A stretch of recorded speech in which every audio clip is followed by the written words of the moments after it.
নমস্কার বন্ধুরা, আমি আচার্য চন্দ্রানী ভট্টাচার্য। সকলকে জানাই শুভ দীপাবলির প্রীতি ও শুভেচ্ছা।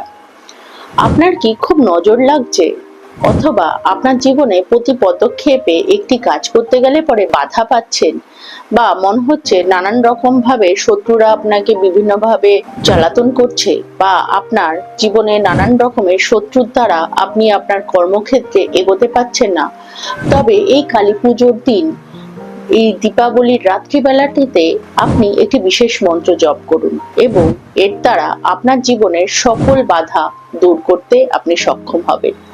মন্ত্রটি হলো গিয়ে ওম ক্লিং কালিকাই নমঃ। এই মন্ত্রটি অতি অবশ্যই শুদ্ধাসনে বসে 108 বার অবশ্যই পাঠ করুন। এতে আপনার মানসিক শক্তি বৃদ্ধি হবে, শারীরিক বল বৃদ্ধি হবে এবং সকল প্রকার শত্রু নাশ হবে এবং বাধা বিপত্তি দূর করতে সক্ষম হবে। ধন্যবাদ।